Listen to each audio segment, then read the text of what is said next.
Bonjour Monsieur Nestor Balunga. Bonjour Monsieur Jésus.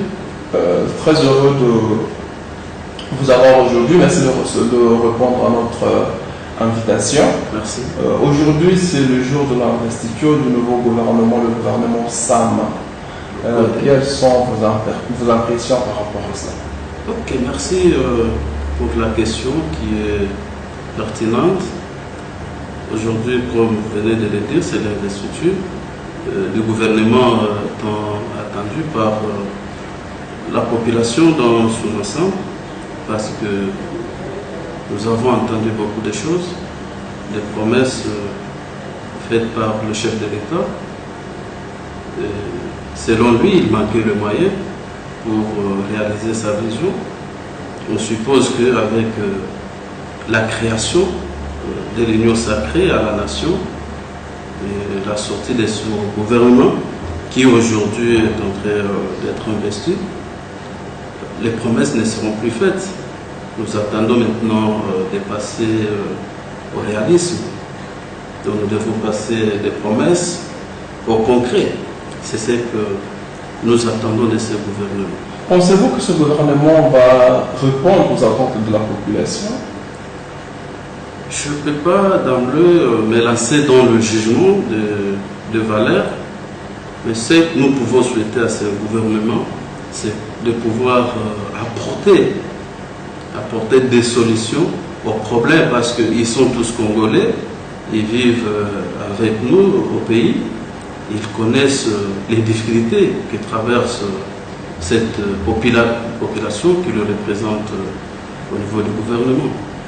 Donc, nous attendons d'eux un travail de qualité.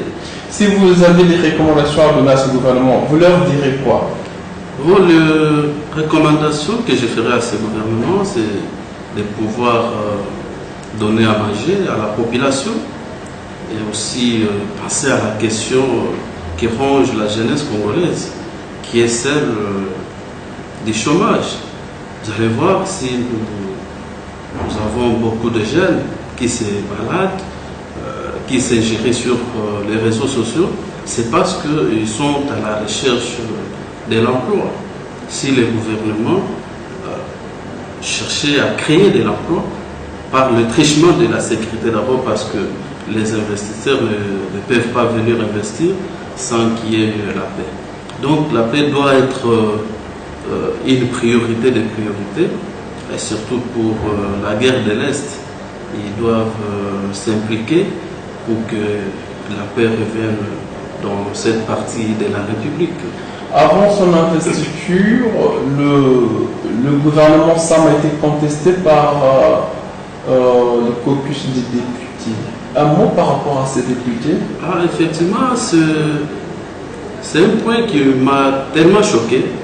Parce que si les députés commencent à réclamer des postes ministériels pour pouvoir investir un gouvernement que la population attend d'ailleurs pour trouver solution, ça devient un problème. Un problème pourquoi? Parce qu'on ne peut pas être dans un pays de récompense.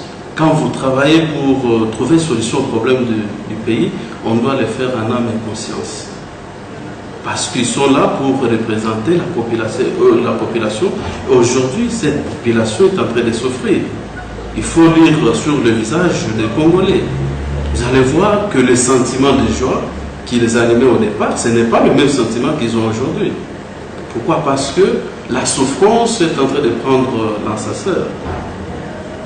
Un mot au président de la République, monsieur Tshisekedi Antoine Tshilombo.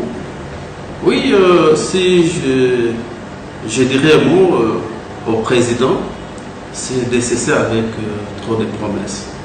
Parce que nous qui vivons avec cette population, quand nous essayons de parler du travail qu'il est en train de faire, parce que nous comprenons d'où nous venons, où sommes-nous et où allons-nous. Il y a peu de gens qui comprennent ce qu'il est en train de faire. Mais à chaque fois que le président fait une déclaration, il y a trop de promesses. Et jusqu'à aujourd'hui, c'est pourquoi j'avais dit au départ que ce gouvernement ne doit pas être un gouvernement de promesses. Parce que nous avons entendu beaucoup de promesses et aujourd'hui nous attendons que ces promesses puissent se transformer en réalité.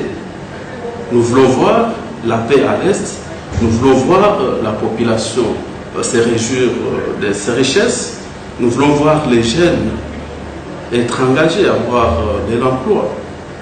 C'est ce que nous attendons parce que ça va aussi booster l'économie congolaise. Merci beaucoup, M. Nestor Banunga. C'est moi qui vous remercie.